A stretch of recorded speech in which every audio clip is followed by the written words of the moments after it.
What's going on, everybody? Yes, we had to go live before this epic game 7 tomorrow. First and foremost, if you're new here, please hit that like button. Please share. Please subscribe. We try to go live weekly. We normally do our podcast, but we haven't felt the energy to post anything worth mentioning. You know what I'm saying? Yes. So we kind of have been keeping it short, talk about the NBA playoffs. But when we do our podcast, we usually try to have a major non-sports related topic. Then we get into our, love for sports. But since we haven't seen anything that we both really like, we got to talk about these NBA playoffs, money. First and foremost, before we get into it, how was your day, sir? My day's great. What about you? It's been good, man. It's been good. I'm finna send this link out. So, Money, tell the people what we're talking about today. Okay, we are talking about the NBA Finals Game 7. The NBA Conference Finals Game 7 is going to lead to who's going to the finals. This is the West Conference Finals, and this game has been great, man. This whole series, man. When it goes from WEMBY to them getting spicy on the court, man, this is what we need right here, and I'm enjoying it. Also, I like to say that it seems about 70 to 80% of people who are watching our videos are subscribed, so make sure to hit that subscribe button. Also, make sure to like and comment and let us know how you all feel about different things. You said 70% isn't subscribed? Yeah, it seems about 70% isn't subscribed. We're talking about for the whole even including the We Don't Know Ball segment. I'm gonna say also we're really appreciating all the love that we're getting from the We Don't Know Ball segment. It's been real special to see the numbers, to see the comments. We thank each and every one of you all. I would say two things for the We Don't Know Ball segment. The first thing, I really love how the people commenting are wanting to, help us learn it, opposed to just, attacking us. I really love that interaction so far. Like, it's genuine, like, hey, this is how this works. So I really appreciate the genuine interaction from, the people subscribed, not subscribed. And the second thing is, we were supposed to drop 5 Wednesday. That's on me. I was dragging my feet. So y'all can get mad at me. Don't get mad at Money. That was really on me. I had a lot going on. Been a busy week for me. But I plan on taking care of it. It should be. We'll drop it this Wednesday. We'll drop it this Wednesday. Yes, it'll be on next Wednesday, 100%. Please be on lockout for it. If you haven't seen it, go watch the most recent episode of We Don't Know Ball and leave a sport that you want us to check out next. But without further ado, Money. All right. Don't post that, Money. You post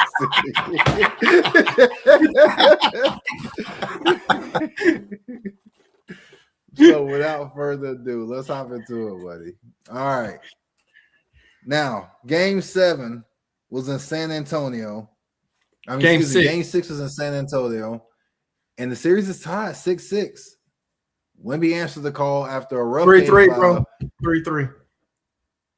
What did I say? 6-6. I'm all over the place. It's been a long day. The series is tied 3-3. Wemby had a rough Game 5, and he came out and balled in this Game 6. 28-10, 3-2, and 4 threes. It sounded like you on 2K, Money. San Antonio punched first in the first quarter. They hit 8 threes. 8 threes in the first quarter. By the end of the opening period, OKC was already chasing the game. SGA was completely nowhere to be found. And for this dude to be the 2-time MVP, he has to play better. And he just did not play good this game. He had 15 points, 6 of 18, 0 for 5 for 3. That's like you in real life, Money. That wasn't good basketball. And so it also tied his lowest scoring game of the postseason. Ricky Carter-Bryant and the Spurs defense made his life miserable for him all night long. How did you feel about this game, Money? I would say SGA has not looked good all playoffs. How are you the MVP and you're nowhere to be seen? Like, most of his points is coming from the free throw line. Looking at all these stats, it's coming from the free throw line. He's shooting horribly. It's like, bro, like the first series, I'm like, okay, you give him a pass. The series after that, okay. Then it's like, where's he at? That's the main thing. No, for sure. I mean, he wasn't nowhere to be found. And the refs are definitely calling this game different. They letting them play. Now I ain't gonna lie, some of them egregious. Like one of the Carter Brown, he literally he looked right at him and ran straight into him, bro. So it was it was crazy. It was crazy. But overall though, they're playing physical. They're being physical since they weren't, calling the fouls. It's like, all right, bet we're gonna give you something to call, and that's really, if you really look at it, bro, if you take a step back. That has been since OKC has become this dominant team. That is their team mentality. Their team mentality is you're not gonna call every foul. You can't call every foul. You know what it reminds me of, Money? I think I might have said this on the pod before. The Legion of Boom. We finna grab you. We finna pass interference, and the ref ain't finna throw the flag every pass interference. He has to let us play to a certain extent. And I feel like that's exactly what OKC do. But the unfortunate side of it is the refs let them play, but the other team can't play with them normally. In this series, we're seeing what happens when a team gets physical with them. Yeah. I mean, we said earlier last week that this was going to go 7, so I'm not shocked by it. I know you're not shocked by it, but we said very early on this is going to go 7. Yeah. After that game 1, I knew it was going 7. I thought it was going to go to 6 because I was like, I don't see OKC letting it get there because I'm like, it's too much that could happen with game 7. But, here it is. Where the Spurs doubters at? I'm right here, man. I'm right here. Yeah. And so, but yeah, we weren't surprised by this at all. Happy to see it, though. I mean, I love great basketball, and that's exactly what we're getting. We're getting great basketball. It's going to be a good game 7, man. OKC's winning. What were some other thoughts you had for game 6? Game 6, I could tell that it seemed like at the end of game 5 that Wemby told them boys get physical with them boys. And I like OKC, it seems like they're becoming like a finesse team. Look at Chet. Chet ain't tough, man. Chet, get us somebody grill. I'll be all up in Wemby grill. Like, what you gonna do about it, boy? And I think that is killing them, bro. He has to, bro. He has to get physical. You saw Devin Vassell throw his shit into the third row, and he just hung his head. It's like, dog, you can't just let them take that, bro. Hey. Like Chet, Chet was the best high school basketball player in the country at one point, right? Yes. It's like, what is going on? Devin Vassell would have sent my job. Oh, you know what I'd have told him? You know what I'd have told him? I'd have told them to give me the ball back. And I'd have told Wemby, get out the paint. This man want that smoke. Give me my one-on-one. I'll dunk straight on his head, too. That's what I'd have did. Bro, on his head. Do you remember the quote I said last pod? Go ahead. That dude said on Twitter. It stands true, man. Whatever he got going on, he got to match it, bro. Thank you, Chet. Don't have that dog in him, bro. No, look, he's soft. Yes. Yeah, thank you, Aaron. He's making me mad. Like, bro. Thank you. It's money. So, anyways, Chet if he has to play better, bro. I think he had a good stat lineup, if I'm not mistaken. I think he had 20, bro, if I'm not mistaken. But still, 10, though, man. Chet had 10 and 11, bro. He had 10 and 11? Okay. Yes. Harvenstein is playing much more. He can't continue the series with Wemby the whole time. Yeah, that's little bro. What? At some point, bro, you got to be a competitor. That's why we all played sports when we were younger. That's why I played sports. That's why everyone in the comment section plays sports, because we're competitive to a certain extent.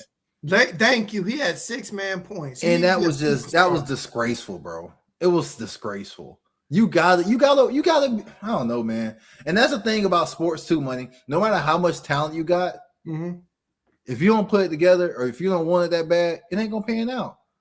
Like Michael Beasley. Michael Beasley had all the talent in the world, Money. Yes. But he didn't want it bad enough and he didn't put it together. Yes. Here's the thing, Jay. And I'm since we're talking about Chet, I gotta also go on to the other side of the fence with Wemby. Wemby takes too many threes for me to like, bro. Like, this ain't 2K. This ain't 2K where they gonna camp in the paint. You the tallest dude on the court, go and dunk on the dude. Harvenstein, like, I don't know if he's worried about Harvenstein or whatever, But I'm 7'4". Cool. Somebody getting postered. He took what?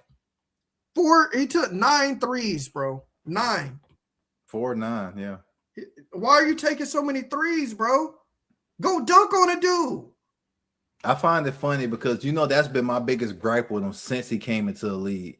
And the fact that you're talking about it now, because before you've been like, yeah, I understand, Jay, but now you actually are saying something on it, it just shows it's ridiculous. Bro, somebody said blame coaching. No, it's not coaching. It's the player's mentality.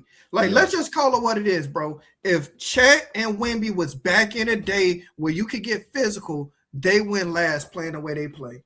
Back when you had the Shaqs and the David Robinsons and all them dudes, bro, Shaq would have posterized Wemby if he played the way he played. Every doggone time down the court. You over here, you want to be a little boy and stand at the 3? Cool, come here. Let me take you to the paint. You're too little. Let me slam on you. But to Wemby's defense, though, he's not going to back down in this hypothetical of yours. Chet ain't even stepping up to Wemby. They the same size, bro. Wemby got like an inch or two on him. But you know who's the only person theoretically in the world who can guard Wemby? Chet. It's Chet. It's him. And Jay. I just don't understand it. He's the only one that and maybe that kid from Florida, but I don't think he has the foot speed. He's a little too slow for me. The 7'7" kid or whatever, how tall he is.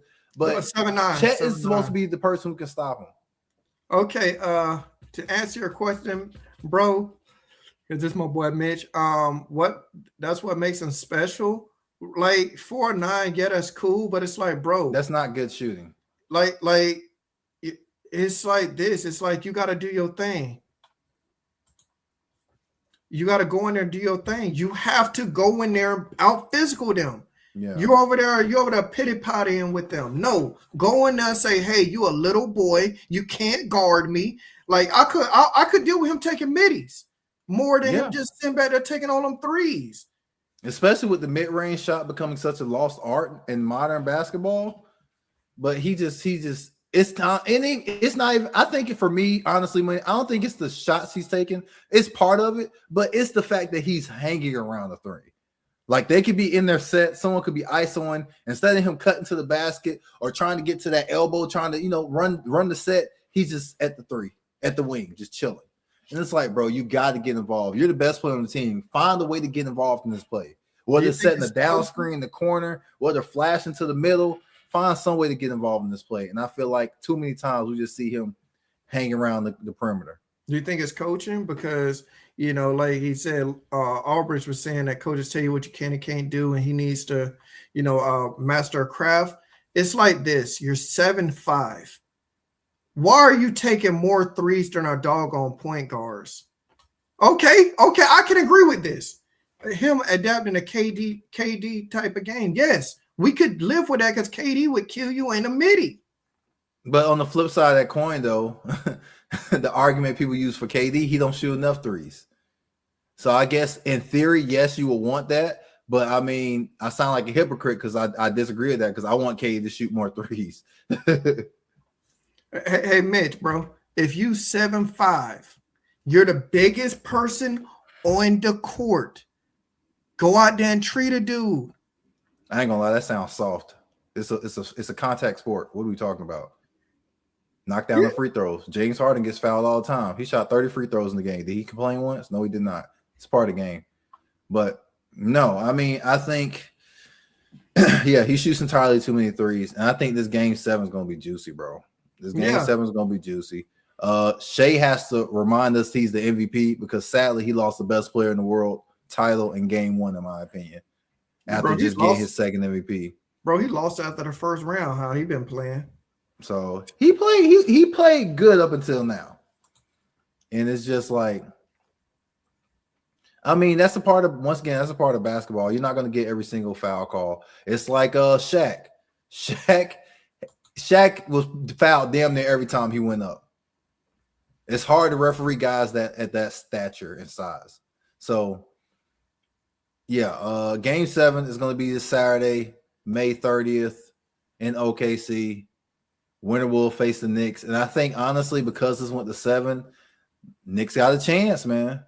The Knicks have a chance because they've rested They've been dominating for the last month. They ain't lost in the month, money. The Spurs were down 3-2 and got embarrassed in game 5, and they could have easily came out here and laid down the game 6, and they responded. Wemby had a great game. The role players off the bench had a great game. The main storylines for this is going to be Wemby versus Shea. Is Wemby going to keep rising to the occasion while SGA does not?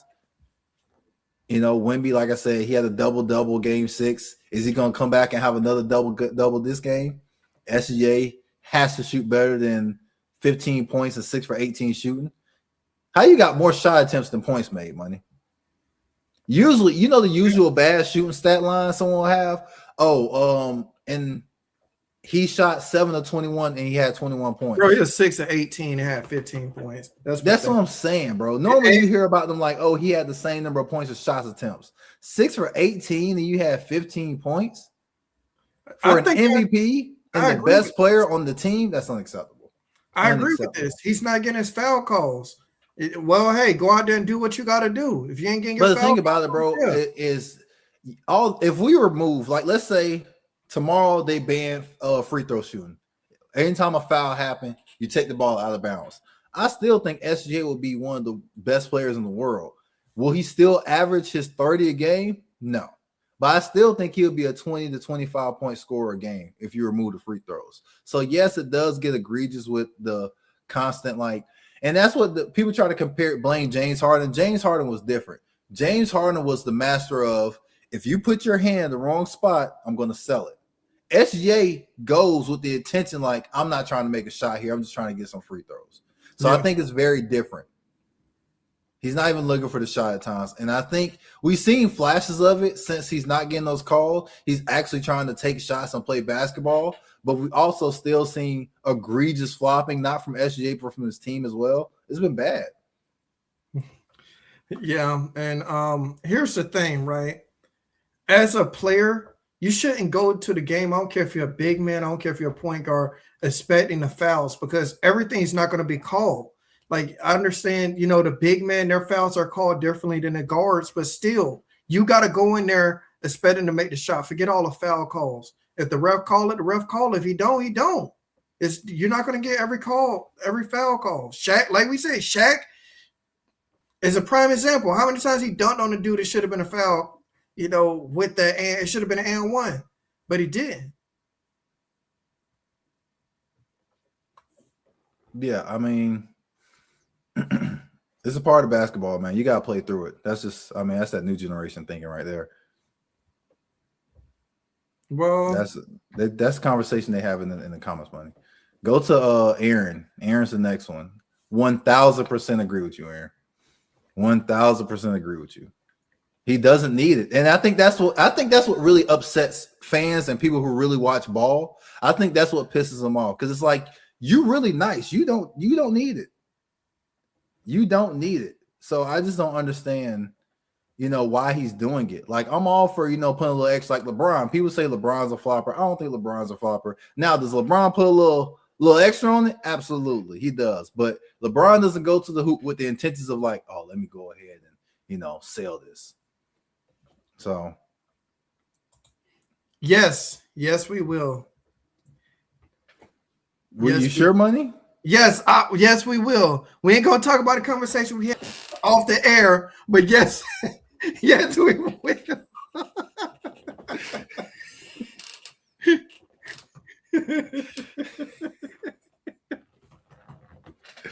Oh my gosh, who's playing the World Cup, money? We'll talk about that. We'll talk about that. What sport is being played in the World Cup, buddy? We'll talk about that when it comes around. Okay.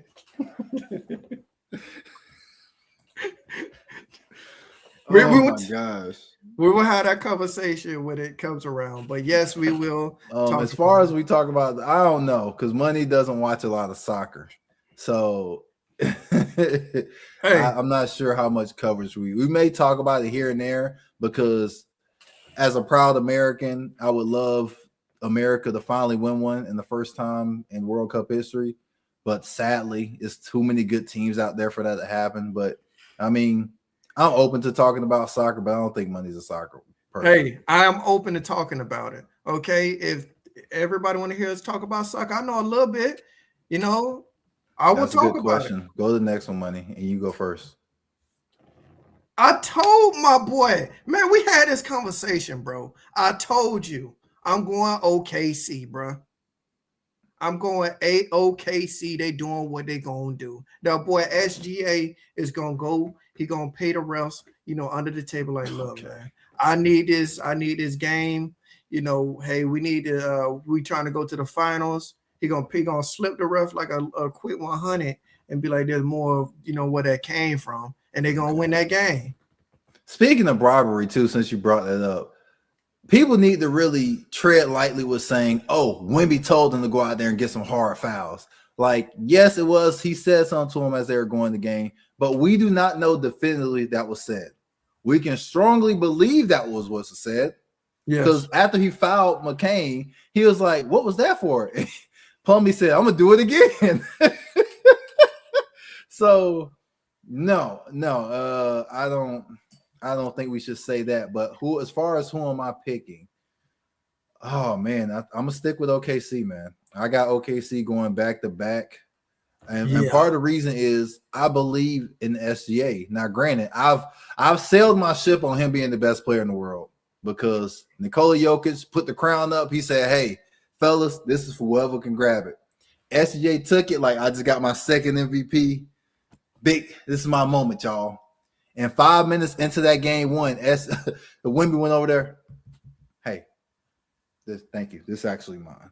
And money, he's only 22. Yeah. He's only 22. He's going to get nothing but better. If he can stay healthy, he stays healthy, we're going to have a long conversation. There is a world that exists. And thought I would switch up, bro. I ain't switching up ever, bro. I ain't switching up. You gonna ask me if I'm switching now? Up. There is a slight concern with me. I may get killed for it, but it's still I have an example.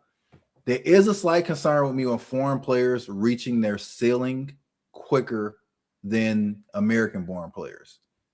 And my example of that is Luka. Luka's been playing professional basketball since he was 13, bro.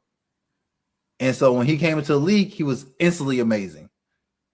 But we haven't really seen Luka got better. Now, granted, Luka's a top 5, top 10 player in the league, but since year 2, 3 in that finals run, has Luka really gotten better in any way, shape, or form, or has he just been just a high-level player? So I feel like there is a world, even if it's 1% chance or a 3% chance, I think there is a percent chance that Wemby might not get much better than what we're seeing, and he's still, once again, a high-level player. I'm saying probably the best player in the world right now. So he's still playing on a great level. But I don't know, man. This is to the Luka conversation. I mean, and you know what's funny too? Everyone killed Luka for his weight and say he needs to come into camp in shape and all this stuff. And we're slightly getting off topic, but they talking about something. Luka should have came in the camp in shape and blah, blah, blah. Luka lost all that damn weight, and what happened, money? Dealt with injuries all year. It's like if you're gonna switch it up, bro, you gotta understand what comes with that. Lamar got up to 230, played his first healthy season. Then what he said, I felt slow. I'm gonna lose this weight. Same with Tua. Tua got up to 220, played his full healthy season. Had me arguing with you saying he's a top 10 quarterback. Money, what are you talking about? Lose all that damn weight, and he was throwing up gang signs on the field. You roll for that, bro. So it's important, man. As an athlete, it's important, man. We'll say with the foreign players with development, and with Luka's never been a great defender. His next part of development would be to be a better defender. And he doesn't even have to be an A+ defender. Yes. He just have to give some effort. He has to be just move your feet, young blood. Like try to shuffle your feet, young blood. He don't even try. And I think that's a big thing for him. If he tried on defense and he's a C- defender, I think that would get him his first MVP. And people are going to say MVP isn't a part, defense isn't a part of MVP, which I 100% agree on because Nikola won and he's a horrible defender. But the thing about it is that effort translates. That little bit of effort on defense translates. Yes, we saw you drop 30, 10, and 15, but we also saw your man get 40 on you. So give a little effort, Luka, and that will also help your team and help them play inspired. We saw the formula for Luka to get to a championship. Luka play iso ball and surround him with guys who can catch and shoot and who are good defenders, so you can hide Luka's defensive inefficiencies. Same with LaMelo. LaMelo is not, his play is not conducive to winning. His play isn't conducive to 11, and completely agree. LaMelo came in already good, and he's probably not going to get much better than he is now. He's already a really good player, arguably top 20 player, but I don't think he's going to get much better. I think the thing about it is Lonzo should have been where LaMelo is, but the injuries derailed his career. Because my personal opinion of Lonzo, I think he was oozing with potential. Yes. He has so much potential. The way he could pass, the way he could finish, the way he was confident in himself, like the way he played the game of basketball, man, I really thought Lonzo was going to be the next big thing. And unfortunately, injuries kind of took him off that path. He's still a A-level defender, but he's not that guy that we thought he would, or at least let me rephrase it, that I thought he was going to be. And to answer this last question real quick, what do we think about the new anti-tanking rules and odds? I just feel like if you're a horrible team, like you should get the number one pick. It shouldn't be all this extra crap. But then they're talking about, you can't have multiple top 5 picks in 3 years in a row. Why wasn't that rule made when the Spurs had pick 1, 5, and 2? San Antonio, like, hey, we built us a squad, and that's the formula, money. They saw how San Antonio was bad and got lucky with the lottery, and now they're a game away from the finals. You know what I'm saying? So teams are seeing that, like, why don't we do that for a couple years, bite the bullet now, and then go for it. And it's almost it's like when we had that offseason topic where we was talking about NIL, and it's like how mid-majors are losing out on star players, or they have players who are there forever transfer out for money. Why don't one of these mid-major teams just bite the bullet for 2 or 3 years, save up their NIL money, and when the transfer portal hit, cash in and go buy you a championship? That's essentially what the Spurs did. But as far as my opinion on it, I think the lottery should be abolished. The worst team should get the pick, and I feel like you'll sway teams and it's hard to say who's tanking and who's not. This season it wasn't, because we saw teams literally benching their best players for no good reason. That was obvious. But when you have teams who, like Washington, your best player is Anthony Davis, he plays 2 games every 6 months. Your next best player is Trae Young, but we all know Trae Young only play defense. As much as I love Trae Young, Trae Young is not a defender, which is why I thought he would have been perfect on Orlando, because we were the second best defensive team in basketball who needed a point guard, money.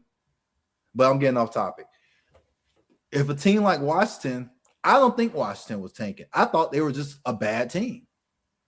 And then you have the teams that's always bad, like the Hornets. The Hornets are always going to be bad. So the Jazz, they were intentionally taken. I mean, we saw. Yeah, but they've been bad for years. And so, yeah, I think getting rid of the lottery, they definitely would. How the Heat didn't make the playoffs. Like if the Heat, if it was a traditional like the NFL, the worst team gets the first pick. Where would the Miami Heat be picking right now, money? Same place they're picking. Really? Yes. Aren't y'all picking like 15th? 13th. 13th? I knew it was around there. Same place we're picking. Oh, wow. Well, the Heat have never moved up in the lottery. They've either moved back or stayed the same. And the lottery's funky to me anyway with the rules and stuff like that. Because if you remember the extension draft, when they had the extension expansion, yeah, the expansion. The expansion draft, and the Raptors won the lottery, but they gave them the second pick, or they gave them the 5th pick or whatever, because they're an expansion team. And so I just hate the lottery. I hate that they do it behind closed doors, because all we hear about is people saying the lottery is rigged and this, that, and the third. So with all that, I think they should go away from the lottery. So I think they should go to a traditional worst team gets the first pick. And now you can still have those rules in for teams that are blatantly tanking, like we've seen with the Jazz, not playing their best players in the second half of basketball games. Yes, I think that's when you can start to utilize those. But having this lottery, because another thing it does, money, excuse me, it keeps those bottom teams on the bottom. Yes. How can I get better? We seen Washington get the first pick and unfortunately not make much of it. But if you have what's another bad team? The Hornets. The Hornets pick, let's say their draft pick for a 10-year span. They pick in the top 5 6 times out of that, but they end up with the 3rd pick or the 5th pick, but they never get the 1 or the 2. And some of these drafts are thin. Like this draft, I think is really deep. I think this pool is really good. So it's a lot of talent in it. But the next year, I haven't really delved into who could come out next year, but I'm just hypothetically, if 2 of those kids are good and they go in the top 2, then what? You throwing darts at that point. Yeah. Or as your pops like to say, you shooting from the hip. That's a fact. But you said 8th. Well, here's the thing, right? The NFL, how many teams intentionally always tank every year in the NFL? It's not as often or prevalent in the NFL as we saying it's in the NBA. In the NBA, correct. Because they can turn it around after a few years, but it's also a bigger team. A lot of these NBA teams aren't really fully building through the draft like they need to. They're not they're probably just drafting talent and they're not drafting a fit. What do you think? No, for sure. There's I feel like the evaluation of talent isn't as good as it was either. With so many kids leaving early, it's like a lot of these kids should probably stay in college because think about it. How many kids have we seen play 1 year of college, declare, and then 4 years later, they start to look good? You know why? Because that's their time in college developing. So obviously, I get you want to get to the bag, but now with NIL, I don't think high school kids should come out early. Why should kids come out early if you're getting paid in college? Stay, develop, work on your craft, and then go. Yeah. I'll say trading picks become more valuable. Trading picks does. It's because if you trade, for example, and I didn't mean to cut you off, Money. Go ahead. If you swap, let's say Miami and Orlando, right? Orlando is 2-34. And you trade with them right before the deadline for their first round pick, there's a strong chance that they're going to end up with a top 3 pick if they're 2-34 before the deadline. Yes. So I agree with you 100%. The draft picks become extremely more valuable because it's no longer a guessing game. Yeah. Because you can trade with a team who's not good and end up with a 5th pick and they had the worst record. Yeah. That's what I'll say. So I was like, trade if you're the worst team. That you're going to have a great pick, but I think it should be a point that you don't have the number 1 pick 3 years in a row. Like that's going overboard at that point. It's just, I don't know. I think it's just so hard to tell, man. Like I appreciate Adam trying to do something about it because it is getting bad. But at the same time, though, how do you truly distinguish a team when it's not blatantly obvious like Utah? How do you truly distinguish a team is tanking? Because someone could have said Miami's tanking. Someone could have said, or unless they don't have draft picks like Orlando, you can't say Orlando's tanking. They don't got no damn picks. So how do you truly say, oh, this team is throwing the towel in? Yes. But we're going to get back to the finals. Okay. Yes. I would say my projection is, right, I think SJ finally has a SJ. Thank you, sis. I think SJ finally has an SJ type of game where he gets 25 to 30 points. He shoots efficiently, and he has a like 5 to 10 free throws. I think he's going to have his game finally. You're at home.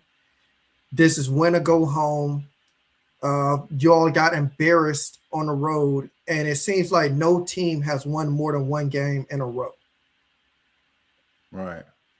It's been a back and forth series, but yeah, I'm right there with you. I got OKC. I actually got in the dog fight, man. I got OKC winning 104 to 98. That's my score prediction. It's going to come down to the final minutes. I think 5 minutes left in the 4th quarter. This game is going to be tied. If it's a blowout, either way, I'll be shocked. Because let me ask you this. So game 1, the Spurs won, right? Game 2, the Thunder. Game 3 was the Spurs or the Thunder? Game 3 was the Spurs, I believe. Okay, so game 3 was the Spurs. Game 4 was the Thunder. Game 5. No, the Thunder did win back to back. Hold on, let me pull it up. Because I want to make sure that we're saying this correctly to everybody. Because I don't think because it's hard to win 2 the way this series is going. The way that it's back and forth. All right, game 1 San Antonio, game 2 OKC, game 3 OKC. So OKC won 2 and 3 back to back. Spurs won 4, OKC won 5, and San Antonio won 6. Yeah, so man, it's mainly been back and forth type of thing. So I'm picking OKC. I think Chet is finally going to show up. Him or Harvenstein. They're going to combine for at least 20 points and about 20 rebounds. Is my expectation for them to. Chet has to play better, bro. He can't be out there money. He can't be out there seeing ghosts. He's scared. So, it seems like he's scared of Wemby. It's like, bro, you've dominated this man at every level except for the pros. Yeah, that's 100% correct. People try to argue is Chet was better than Wemby at some point in their lives. Like someone tried to say last time we were live that no, it was in our group chat. Dude said Wemby was better than Chet his whole life. And it's like, actually, no, he wasn't. Chet was a better basketball player at one point. And since they stepped foot in the NBA, it has not been that. It hasn't been close, but I heard been close. Hasn't Chet made all NBA teams? And it's like, compared to everybody else, like how? I know he was. I want to say he was first team all defense. Yeah, why aren't you guarding the best player on the other team? You're 100%. First team all defense. There's no reason. Yes. I asked you this question off camera. I'm gonna ask you this question on camera. And I want a serious answer. I don't want you to be like, oh, because he's soft. If I'm the owner of the team and you're the head coach, and I ask you, why is Chet not guarding Wemby? What is your answer? My answer is, it seems like because any great defender would want that, they want that role. It doesn't seem like he wants it bad enough. Harvenstein has embellished guarding Wemby. Chet hasn't. Like think about it. Like how many times we were playing, heck, whenever we played ball back in the day, dudes ain't want me to guard them. They knew what I was going to be. They knew I was going to be physical. They knew I was going to be a physical defender on a dude. I might not have scored a lot of buckets, but I know that dude wasn't going to have a good time. Right or wrong. I love how you found a way to bring up your old athletic career. But yeah, as far as Chet is third team all NBA and he was first team all defense. So based on what he does for his career, he's a defender. He was second in DPOY to Wemby. So there's no reason why this guy who's supposed to be the second best defender isn't guarding Wemby. It's unexcusable. Yes, it is. And Aaron answered a good question because this could change the series. Is Fox going to show up? Because Fox has not had a good playoff either. Fox has been hurt too. Him and Dylan Harper was hooping until he got hurt. And honestly, if I'm in my unprofessional opinion, if this was a regular season and Harper got hurt, he would have been out for 2 weeks. But he's trying to be a good sport and a team player and push through and play through it. But he's been a shell of himself since he got hurt. You mean Fox? No, Harper. Harper got hurt too. He's dealing with an injury right now. Harper had 16 to 18 last week. Nah, bro, that ain't true. That doggone ain't true, bro. That ain't true. Never in your life. Never in your life, bro. But yeah, he's dealing with a nagging injury. Fox has been hurt this whole series, and he got hurt that what was it, game 6? Game 2. They said game 2. No, Fox. Yeah, they said game 2 in the last round he got hurt. Yeah, last round. I knew it was around there. He got hurt, and so he's been dealing with that. But yeah, you're gonna need Fox. He'll come out. You're gonna need Harper to, keep playing through this injury. But it's no excuses though. You step on that court, especially game 7, win or go home. You see J-Dub hurt. J-Dub hurt. He been playing with a bad hammy. He hurt. He out for game 7. Oh, it's official. He's out. Yeah. He played through it. He tried in 7, but you just saw the way he was moving. He wasn't himself. Yeah. And then we're going to talk about this out during the offseason. They say there's a report that OKC might try to trade into the top 5 with all them picks they have. There's a whole nother conversation. So let me ask you a question, Money. If you just made your first $1 million, right? Mm-hmm. You're like, oh man, I worked my ass off for this. It took me 22 years to have $1 million liquid, right? Mm-hmm. And the billionaire says, hey, why don't you invest your $1 million into me? Just give it to me. Give me your whole $1 million. And in 20 years, I'll turn that $1 million into $100 million. Dude, let me get $100 million, bro. So you're gonna be an old man and you ain't gonna enjoy none of it, bro. Bro, I so give him you a half. Sucker too. I give him just half. like the rest of the teams that trade with OKC to allow. Hey, bro. Hey, bro. I give him half. He ain't getting the whole thing. He get half from him, bro. No, he needs the whole thing to turn into. You already agreed to the terms. No, bro. So now, 20 years, you're gonna be an old man, and 20 more years, you about to kick the bucket. Talk about some. Oh, I got $100 million, and you died 2 weeks later because you're 97. Hey, you bro. a sucker. Bro, I did my job, bro. I love any team that trades with OKC. I love general wealth. Them to get in the top 5. They a sucker. Hey Jay, I love generational wealth to my kids. All right, bro. My kids. That is not a flex.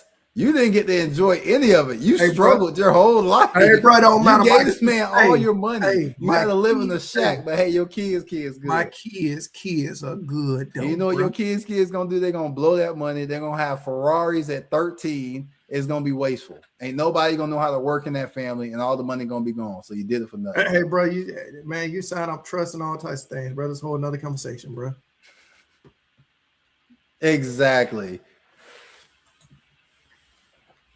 But yeah, I don't see why anyone would even consider that unless you're friends with him, the GM, Billy Donovan. Who's the no. Presti. I don't know why I thought I saw an article Billy Donovan might be Orlando's head coach, but that's what that was. But no, Presti. Unless you're friends with Presti, I'm not making the rich richer. That's ludicrous. Why would you make the rich richer? No one should allow OKC to trade into the top 5. And I ain't gonna lie, if they do that, that team is an unserious franchise. Hey, it might be a team like the Wizards. There's nothing you can offer me outside of Jay Williams and your first round and a couple first round picks to let you get in the top 5. Hey, them teams be struggling, man. I give about 25 first, man. But yeah, man. So could you imagine? And the question would be, if they trade into the top 5, who would they get? Boozer? Would they get Holt? Who would they get? Yeah, I mean, I don't know, honestly. You got to see who will fit. It depends. A player is going to be in that trade money. If it was to hypothetically happen, I'll intertrade this ridiculous trade. A player will have to be involved. And based on the player you gave up, you have to replace that player. So I guess you'll get rid of Chet because he showed you he's not tough enough to play. I mean, granted, he has been on a championship team. He was with them last year. You can't give up Chet and bring in Boozer, player, bro. Huh? You can't. I think you get rid of somebody else. I don't see you getting rid of Chet. Chet's all. So you think they should hold on to Chet? Make Chet play center and go get Boozer. Let him go down there and bang down low with a dude. He already showed you he don't want to play center, man. That's why Hartenstein been playing center. Hey, I'll sit him down and say, look, you're going to play center next year or you're going to be up off this team. Same thing with AD. AD capped his own greatness because he didn't want to play center.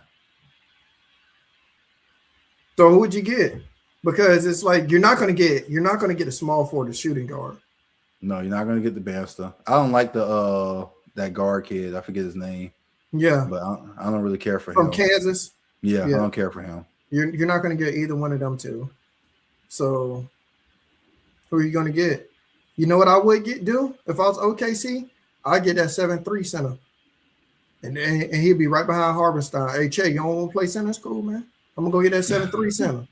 Caleb Wilson's out there. I think he's a nice blue chipper. Hey, you probably can get him. But I would try to get that 7-3 center in the draft. And I would have, hey, them dudes to be down there. Hey. But Chet has to show up, bro. If OKC is going to have a chance, he can't be out there getting little boy by Wendy for 45 minutes. Yes, I totally agree. That's why they have Hartenstein, because it's like, how are you all deep? To me, if Chet does not go guard Karl Anthony Towns, if they make it and he doesn't guard Wemby, he need to never be on an all defensive team ever again. Because Agreed. You can't be the all defense if you're backing down from defensive task. You have to go guard the best. You're that intimidated that you're like, I'm good on guarding Wemby. I'm going to play Rover. I'm going to play Rover. And you know what makes me mad when top defenders in the post conference, you ask about them? Why aren't you guarding their best player? That's not coach's assignment. You tell coach the assignment. That was Giannis. Yep. You tell him like, hey, coach, I got him. You what? So yeah, I'm not for it. Wemby is just mentally. Chet's is not mentally he's not mentally strong enough for this game. How we think I think the refs are gonna let them play. Game 7, they gotta let them play. I'll be shocked if it's a bunch of calls either way. I think they're going to let them play. It is a little worrisome. It is in OKC, but it's gonna sound crazy. But I'm trusting the refs to let them boys play. It's a game 7. The mindset I think the refs should have going into this game, it's not going to be in our hands. We'll call egregious fouls and stuff like that, but the boys got to want it. The better team should win. The better team should win unless it's horrible officiating. And me and Money aren't people that's quick to blame officials. So, yeah, they got to let them play. It's a game 7, fellas. It's a game 7, man. This is a game that we're going to be watching to the very end. It's not going to be like the Knicks game that we cut off at halftime. It's not going to be like that game. If they can play, I'll say SGA, but do his thing. Because, and I agree. Like, see, that's these fair. Calls are ridiculous. They have to be 100%. Able to let these guys play.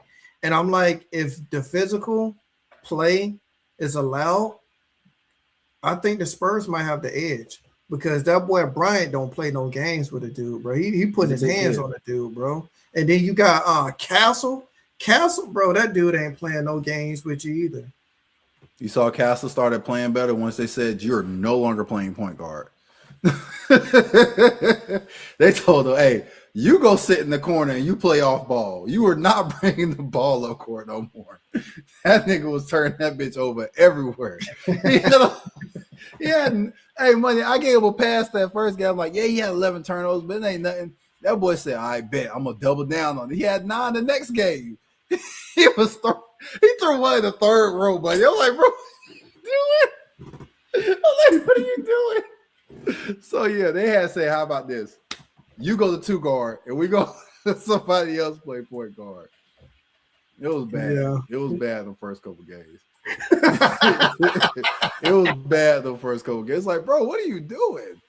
We're fooling with y'all today. I ain't gonna lie, bro. I would have been tempted. I would have been on the edge to sit his ass down when I saw that one going to the third row. Like, imagine you on the court on the sideline. You after seeing him, 8 turnovers, number 9.